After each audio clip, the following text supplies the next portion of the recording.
Okay. Now, after the physical property, we will discuss the chemical reactions. तो chemical reactions की बात करते हैं. Okay. Now, chemical reactions में हम पहले समझते हैं ओके कि होती कैसे है, बेसिक कैसे होता है वो समझते हैं और उसके बाद फटाफट हो जाएगा. ओके, बेसिक मैकेनिज्म समझते हैं. सो chemical reactions, since aldehyde and ketones both possesses the carbonyl functional group, they undergo similar chemical reactions. तो अभी हम दोनों को अलग अलग ना लेकर एक से ही दोनों डिस्कस कर सकते हैं. क्यों? क्योंकि हमने तो क्या बोला कि यहाँ पर C है और फिर यहाँ डबल बॉन्ड हो, तो C डबल बॉन्ड हो, अभी यहाँ पे R लगा हुआ होगा, यहाँ पर अल्डिहाइड होगा तो H लगा हुआ होगा, और अगर कीटोन होगा तो R लगा हुआ होगा. मतलब कि यहाँ है ना, हाँ ये ABC लिखा हुआ है, बट ये सपोज ये जो लिखा हुआ है ये C डबल बॉन्ड हो वो तो होता ही है. अभी अगर कीटोन होगा तो ये A और B दोनों क्या होंगे, R होंगे, और अगर अल्डिहाइड होगा तो A सपोज R है और B H है, या फिर B R है और A H है, हाइड्रोजन है, डन वही होगा. तो उसके साथ हमें लेना देना ही नहीं है. क्यों? क्योंकि केमिकल रिएक्शन यहाँ हो रही है, वहां नहीं हो रही है. ओके, तो वहां डबल आर हो या एक आर और एक एच हो, हमें कोई लेना देना नहीं है, दोनों में सेम केमिकल रिएक्शन होगी. क्यों? क्योंकि बॉन्ड जहां टूटेगा वहां केमिकल रिएक्शन होगी, और यहाँ पे बॉन्ड टूटता है कार्बोनिल ग्रुप का. अंडरस्टूड? ओके, चलो तो दोनों की साथ में रिएक्शन देखते हैं. पहला स्टार्ट करते हैं हम. The aldehyde and ketones undergo nucleophilic addition reaction. क्या है? Nucleophilic addition reaction. अभी ये न्यूक्लियोफिलिक मतलब towards the nucleus. Okay, so nucleophilic addition reaction तो क्या है ये समझते हैं. देखो क्या होगा, मैकेनिज्म ऑफ, उसमें फर्स्ट है ओके, न्यूक्लियोफिलिक एडिशन रिएक्शन में भी फर्स्ट है mechanism of nucleophilic addition reaction. मतलब जो न्यूक्लियोफिलिक एडिशन रिएक्शन है वो तो बाद में देखेंगे, पहले उसका मैकेनिज्म समझ लेते हैं. मैकेनिज्म समझ लिया तो फिर वहां पर सपोज तुमने बोल दिया कि नेगेटिव चार्जेस यहाँ जुड़ेगा, तो फिर तुम क्लोरीन को जोड़ो, साइनाइड को जोड़ो, OH को जोड़ो, जो जोड़ना है जोड़ो, तुम्हारा नेगेटिव चार्ज होना चाहिए. ओके, तो पहले मैकेनिज्म समझ लेते हैं. फिर तुम्हारा ग्रुप जो भी हो, तुमने बोला कि भाई कोई भी न्यूक्लियोफाइल लाओ, वो न्यूक्लियोफाइल आके वहां जुड़ जाएगा, दैट्स इट. ओके, तो वही डिस्कस करते हैं.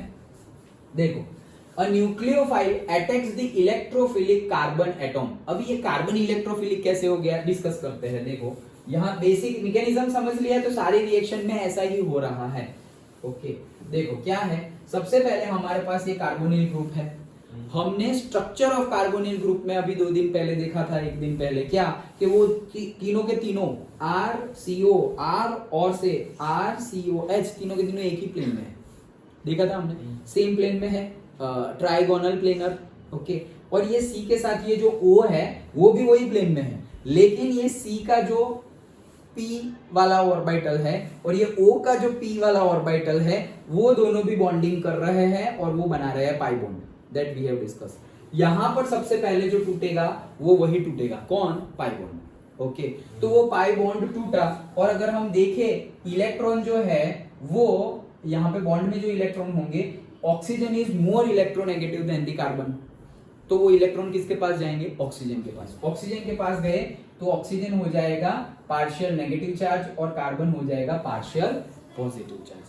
अगर कार्बन हो गया पार्शियल पॉजिटिव चार्ज, अभी मान लो कि कोई अटैक करने आ रहा है. ओके, जो अटैक करने आएगा, अगर अटैक करने वाला नेगेटिव चार्ज है तो वो कहां जाएगा? कार्बन के पास या ऑक्सीजन के पास? नेगेटिव चार्ज है, कार्बन के पास जाएगा, वो पॉजिटिव के पास जाएगा. अगर जो अटैक करने आ रहा है वो खुद नेगेटिव चार्ज का है तो कार्बन के पास जाएगा, क्योंकि वो कार्बन पॉजिटिव चार्ज है. अगर जो अटैक करने आने वाला है वो खुद नेगेटिव चार्ज है और वो कार्बन के पास जाने वाला है, मतलब पॉजिटिव के पास जाने वाला है, तो जो अटैक करने आने वाला है उसका नाम क्या होगा? न्यूक्लियोफाइल. क्यों? क्योंकि न्यूक्लियस में ही पॉजिटिव चार्ज होता है, तो कार्बन हमारा पॉजिटिव चार्ज है, तो न्यूक्लियोफाइल का चार्ज क्या होता है? नेगेटिव. इलेक्ट्रोफाइल का चार्ज क्या होता है? पॉजिटिव. तो न्यूक्लियोफाइल यहाँ पर है, सपोज साइनाइड ग्रुप है ऐसा समझो. ओके, वो साइनाइड ग्रुप है, वो नेगेटिवली चार्ज है, तो वो जा रहा है पॉजिटिव चार्ज की तरफ जो है कार्बन. तो साइनाइड क्या हो गया? न्यूक्लियोफाइल. क्यों? क्योंकि पॉजिटिव चार्ज न्यूक्लियस में ही होता है. कंसेप्ट तो वो सब हम समझ चुके हैं. तो वो जाएगा डायरेक्टली कार्बन के पास. वो कार्बन के पास जाएगा इसको तुम उल्टा भी बोल सकते हो। न्यूक्लियोफिलिक बोला है ना हमने, क्या बोला? Nucleophilic addition reaction.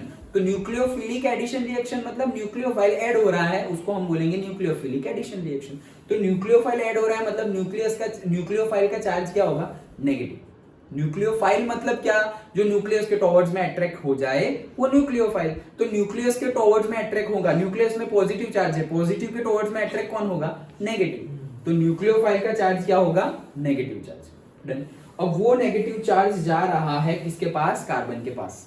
अगर वो अभी इसको ये हमने समझ लिया, इसको उल्टा भी बोल सकते हैं। अगर ये नेगेटिव चार्जेस यहाँ का यहाँ बैठा रहेगा और इन लोगों को अटैक करना है, कि इसको कार्बोनिल ग्रुप को अटैक करना है, तो कार्बन कहां जाएगा? जो न्यूक्लियोफाइल होगा उसके पास ही जाएगा ना।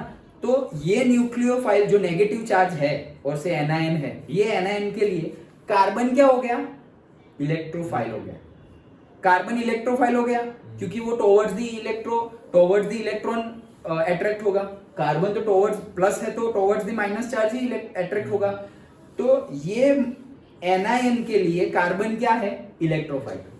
लेकिन ये कार्बन के लिए वो क्या है? न्यूक्लियोफाइल, क्योंकि उसका नेगेटिव चार्ज है। कार्बन खुद पॉजिटिव है, उसका नेगेटिव है, वो नेगेटिव पॉजिटिव के पास जाएगा तो उसको क्या बोलेंगे? न्यूक्लियोफाइल। अंडरस्टूड? पक्का? ओके। सो देखते हैं हम उसके बेस पे। तो अब देखो ये सेंटेंस अब पढ़ो। A nucleophile attacks the electrophilic carbon atom। मतलब न्यूक्लियोफाइल जो आ रहा है मतलब नेगेटिव चार्ज, वो नेगेटिव चार्ज में क्या बोलूं? X माइनस बोल दे रहा हूं। ओके, वो X माइनस आ रहा है, अटैक्स दी इलेक्ट्रोफिलिक कार्बन एटम। ये कार्बन एटम को इलेक्ट्रोफिलिक क्यों बोला है? कार्बन तो इलेक्ट्रोफिलिक ही होगा ना, वो प्लस है तो वो माइनस के पास जाएगा, माइनस के पास जाएगा मतलब इलेक्ट्रॉन के पास जाएगा। तो जो इलेक्ट्रॉन के पास जाता है उसको इलेक्ट्रोफाइल तो बोलते हैं। ओके, तो इसीलिए बोल रहे हैं और nucleophile attacks the electrophilic carbon atom. समझ में आया? Okay, of the polar carbonyl group from a direction approximately perpendicular to the plane of sp2 hybridized orbital of carbonyl group. तो हमने पहले ही स्ट्रक्चर में ही डिस्कस कर लिया था, ये जो कार्बन है उसका क्या है? Hybridisation sp2। अभी भी हमने डिस्कस किया R और CH व्हाटएवर और डबल बॉन्ड O। तो ये डबल बॉन्ड नहीं है, अभी यहाँ पे सिग्मा बॉन्ड है। सेम ट्राइगोनल प्लेनर में उस दिन हमने स्ट्रक्चर में डिस्कस किया था ना, तो वो सिग्मा बॉन्ड है। और फिर यहाँ की p ऑर्बिटल कार्बन की ऑक्सीजन की p ऑर्बिटल परपेंडिकुलरली जो है वहां पे पाई बॉन्ड बन रहा है। और तुम्हारा टूटने वाला कौन है? पाई बॉन्ड ही पहले टूटने वाला है। तो जो तुम्हारा न्यूक्लियोफाइल आएगा वो कैसे आएगा? परपेंडिकुलरली अटैक करेगा। अंडरस्टूड? अगर मैं ये प्लेन ले लूं, ये बोर्ड जो है वो प्लेन ले लूं, तो बोर्ड में ही यहाँ पर ही है क्या? ये R है, फिर यहाँ पर C है, इस साइड R है और H है, व्हाटएवर कीटोन और अल्डिहाइड, ये हमारा ऑक्सीजन है और ये सिग्मा बॉन्ड है। और पाई बॉन्ड वाला कौन सा है? यहाँ से कार्बन का ये जो p ऑर्बिटल है वो, और यहाँ ऑक्सीजन का जो p ऑर्बिटल है वो, ये है मेरा पाई बॉन्ड। टूटेगा कौन सा? यही टूटेगा। ये टूटेगा तो ऐड भी कहाँ होगा? यही ऐड होगा। तो ये परपेंडिकुलरली ऐड हो रहा है। डन? तो ये परपेंडिकुलरली ऐड हो रहा है। अब परपेंडिकुलरली ऐड हो रहा है तो मैं 2D में कैसे दिखाऊं? ऐसे तो दिखा नहीं सकता, इसीलिए मैं यहाँ पे सपोज डॉटेड दिखा दूंगा कि यहाँ पर सपोज मेरा x माइनस ऐड हो रहा है। अंडरस्टूड? समझ में आया? पक्का? तो वही चीज बताई गई है कि ये sp2 hybridized orbital of carbonyl. Now the hybridization of carbon changes from sp2 to sp3 in this process. अब ये प्रोसेस हुई ना तो उसका हाइब्रिडाइजेशन चेंज हो गया, ऑब्वियसली चेंज हो जाएगा। ये हमारा पहला स्टेप था, मतलब पहला हमारा स्टार्टिंग पॉइंट था। वो स्टार्टिंग पॉइंट में से ये चीज बन रही है। कौन सी चीज? बी, ये न्यूक्लियोफाइल आया, ये न्यूक्लियोफाइल आया, ये O है, ये थोड़ा कितना अटपटा है। ये जैसे मैंने बताया वो है सेकंड पॉइंट। क्या पहला पॉइंट क्या था? R C R और H और यहाँ पर C डबल बॉन्ड वो O ऐसे था। लेकिन ये डबल बॉन्ड ऐसे नहीं था, तो मैं ऐसे बताऊं कि इनके बीच में ऐसे डॉटेड बता दिया। डॉटेड मतलब परपेंडिकुलरली है पाई बॉन्ड, ओके, लेकिन परपेंडिकुलरली है। अच्छा, अब न्यूक्लियोफाइल आएगा तो इसको तोड़ेगा, इसको तोड़ा तो वो ज्वाइन होगा। तो यहाँ परपेंडिकुलरली टूटा तो परपेंडिकुलरली ही ज्वाइन होगा। ये है हमारा सेकंड स्टेप। ये जो है वही मैंने ड्रॉ किया है थोड़ा सिंपल वे में। अंडरस्टूड? ओके, वो ज्वाइन हो गया। अब क्या बोल रहे हैं कि ये जो पहले था ना वो sp2 था, तो ऑब्वियसली sp2 था, डबल बॉन्ड था। अब तो ये सिंगल बॉन्ड हो गया है। नाउ ये डबल बॉन्ड नहीं है, ऑक्सीजन के साथ नहीं जुड़ा हुआ है, सिर्फ कार्बन के साथ जुड़ा हुआ है। इसने इलेक्ट्रोफिलिक कार्बन को अटैक किया हुआ है। अभी ऐसे होता अगर ये ऑक्सीजन को रिमूव करके वो यहां बैठ जाता तो हम बोलते कि अभी भी कार्बन का हाइब्रिडाइजेशन sp2 है, लेकिन यहाँ पे नहीं बैठ रहा है, वो सिर्फ कार्बन को अटैक कर रहा है, ऑक्सीजन को अटैक नहीं कर रहा है, तो वो अलग से आ गया। तो कार्बन की तो टेट्रावैलेंसी हो गई 1 2 3 4, तो वो 1 2 3 4 वाला कार्बन तो sp3 हो गया ना, डन।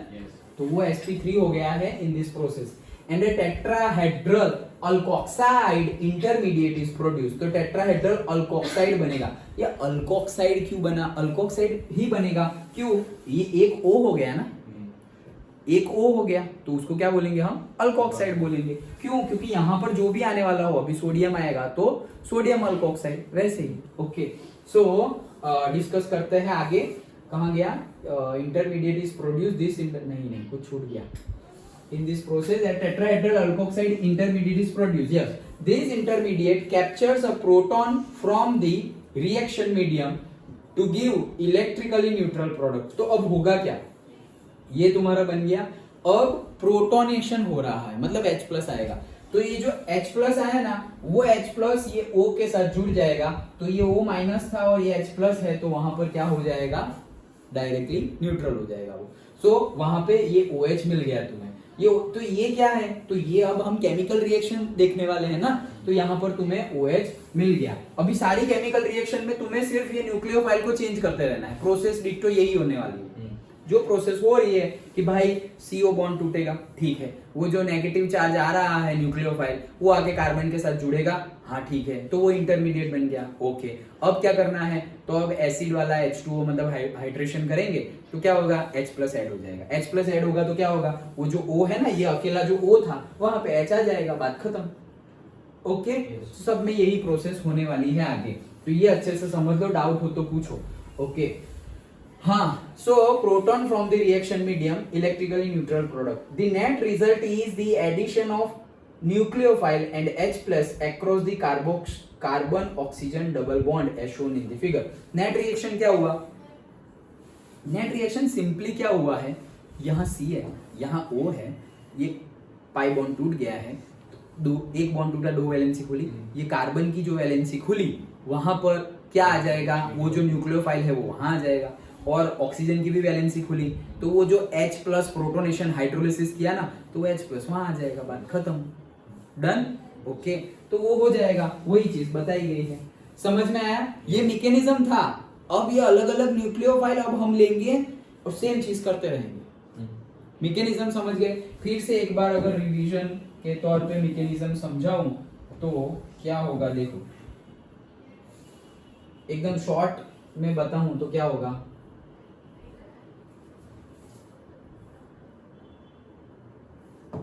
ये हमारा R है, ये हमारा C है, यहाँ हमारा R होगा तो कीटोन है और H होगा तो एल्डिहाइड है, और ये हमारा ऑक्सीजन है, डन। अब हमारा न्यूक्लियोफाइल आने वाला है। न्यूक्लियोफाइल आएगा, ये पाई बॉन्ड, ये एक्चुअली पाई बॉन्ड है और वो परपेंडिकुलर है। ओके, तो अब न्यूक्लियोफाइल आएगा और इसे तोड़ेगा, उसे तोड़ेगा तो क्या होगा? ये टूट गया, इसको हटाओ, ये टूट गया। ये अगर टूट गया, आ गया है वो अब मैं प्लस करके नहीं दिखा रहा हूँ, प्लस करके दिखाऊं क्या? ये पाई बॉन्ड है। अब मेरा क्या आया? न्यूक्लियोफाइल आया, डन। तो होगा क्या? अगेन ये R C, यहाँ पे R और H जो भी हो वो, और ये एक O, इतना तो जैसा है वैसा ही रहेगा। एक बॉन्ड टूटा है, 2 वैलेंसी खुली, एक कार्बन की एक ऑक्सीजन की। ये जो कार्बन की वैलेंसी खुली है वहां पे ये न्यूक्लियोफाइल आ गया, और ये जो ऑक्सीजन की वैलेंसी खुली है वहां पर ये H आ गया, बात खत्म। तो ये न्यूट्रल बन जाएगा क्योंकि चार्जेस हो गए हैं क्लियर, मतलब ये न्यूक्लियोफाइल, जो भी न्यूक्लियोफाइल लिया हो वहां ऐड हो जाए। दैट्स इट, इतना ही हो रहा है। ये पूरे में हमने यही समझा, अंडरस्टूड।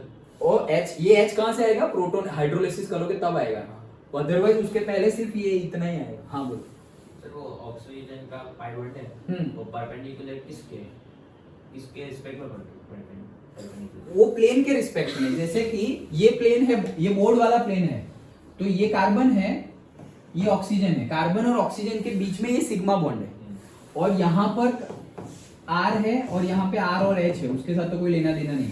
अब ये जो पाई बॉन्ड है वो यहाँ कार्बन की ऐसे बाहर 2p ऑर्बिटल एंड ऑक्सीजन की भी 2p ऑर्बिटल, ये 2p ऑर्बिटल क्या कर रही है, ऐसे मतलब ऐसे आई 2p ये मैं प्लेन हुई, ये प्लेन है तो ऐसे 2p आई और फिर ऐसे ज्वाइन हुई। ओके, ये तो हमने दिखाया है डायरेक्टली 2D में, अदरवाइज वो सिग्मा बॉन्ड ही 2D में है, वो तो 3D में आ गया, वो आगे भी हो सकता है, वो पीछे भी हो सकता है।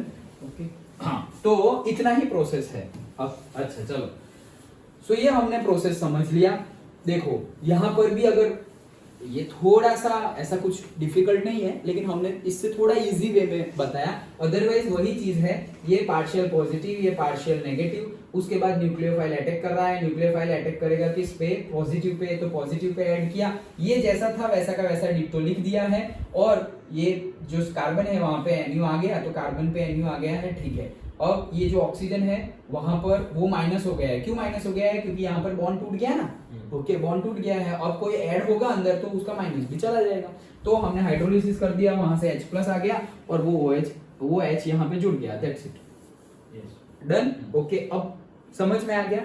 तो ये क्या था हमारा न्यूक्लियोफिलिक एडिशन रिएक्शन का मैकेनिज्म था। अभी रिएक्शन तो हमने की ही नहीं, डिफरेंट न्यूक्लियोफाइल तो अब हम ऐड करेंगे, तो अभी हमने क्या पढ़ा, mechanism of nucleophilic addition reaction, understood. Okay, now ये था हमारा मैकेनिज्म। अब सेकंड देखते हैं, रिएक्टिविटी पहले देखते हैं, वो अभी करना बाकी है, ये न्यूक्लियोफिलिक एडिशन करना तो बाकी है, ये तो हमने मैकेनिज्म पढ़ा, वो आगे करेंगे, लेकिन पहले सेकंड पॉइंट देख लेते हैं।